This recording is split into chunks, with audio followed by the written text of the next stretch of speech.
Hi there tubers, this is your Suburbanator, and today I'm going to show you my new toy. This is, I bought this from Harbor Freight. This is a pneumatic spark plug cleaner, item number 32860. Brought along as an extra there, spark plug cleaner media, part number 69040. But this tool actually came with a little bit of blasting media. So, you guessed, it would be the Cobalt. As many of you know, Old Blue's getting tired and she is starting to burn a little oil. Granted, I don't think she's calling it quits just yet.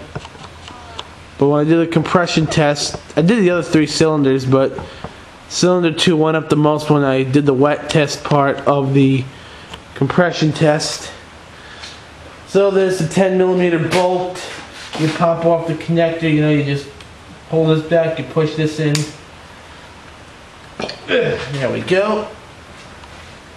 Well, I figure while I have it out, I'm gonna just put a little smudge of dielectric grease on there. And then I'm going to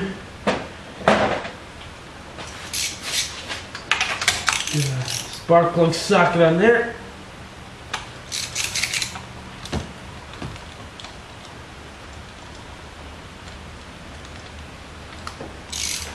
Yeah, oh, nice and greasy too.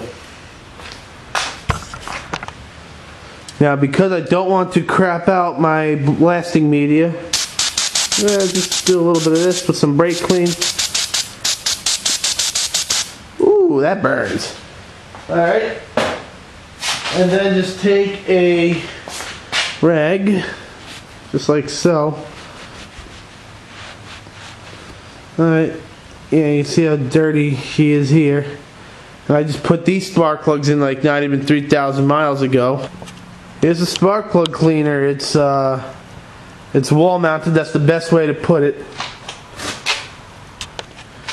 Yep, the lever on the highest here, that's gonna make the blasting media swirl in there. And you just lift up on this bag, and that's how it cleans up the spark plug. Okay, here we go. Set it around 90 psi, maybe a little higher if you have the kind of compressor I have. Lift up on this, lift on the bag like so. Like so. Hold the spark plug with one finger. You're going to count to 5.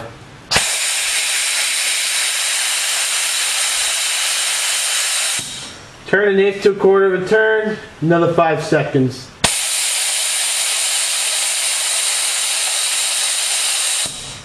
Of course, you want to wear safety glasses and hearing protection when you do this. But here's the result now. Nice and clean. Now, of course, you don't want any of this blasting residue to get into your cylinder, because that would be a very bad thing. So, anyways, before we're gonna give it a good shake.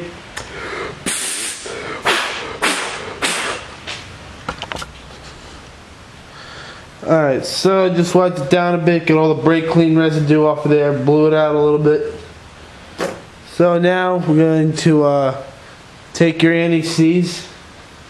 Don't need a lot, do not need a whole lot at all. Just going to put a little stripe of it. There you go, just like so. That's all you need.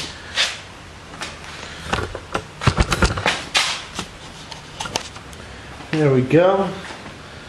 So it's a little nice clean start, a little stripe of dielectric grease. Turn, turn, turn, turn, turn, turn. Yep.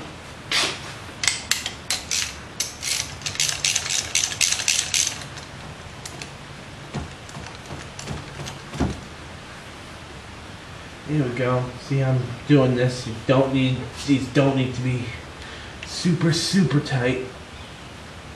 Okay, that'll be good. And just get the coil pack on there. Connector positioned. Put this 10mm bolt in here, like so.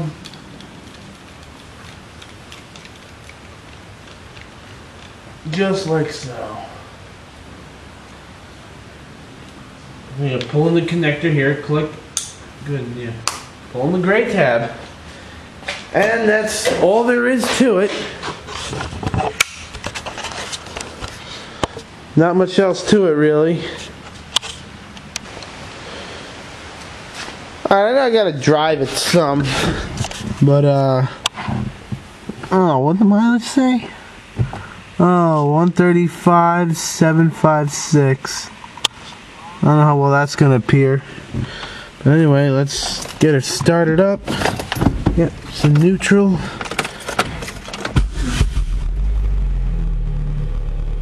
It doesn't even idle as rough, so already there is an immediate difference. Sure, it set me back $30, but considering that I got plenty of small engines in the house, they foul up their spark plugs very quickly, so this thing, and especially I'm going to put the E3 Diamond Fire on some of my more expensive equipment, it's definitely going to be worth it. But yeah, it sounds just like when I put a fresh set. Well, hopefully this was helpful. Now, Royal Purple is still a good oil, but it does its job just a little too well, and by that I mean because the molecules are so tiny and they can crawl into tight spaces, you have something like, let's say, a slightly worn cylinder wall end or piston. It creeps through that piston a lot easier, and maybe that's why it's burning oil here, because I'm not seeing any leak on the ground, unless it's possibly the valve seals. And I'll touch up more on that in another video, but I've yet to do the experiment. But I'm going to be switching her over to Mobile One Extended Performance and see where I go from there. But I only changed the oil like 2,500 miles ago, and I'd already burned through a quart of oil. Still runs strong, mind you, so I don't think Old Blue's going to call it quits anytime soon, but she is definitely getting tired. Well, hopefully this was helpful, and feel free to comment. Hope you enjoyed.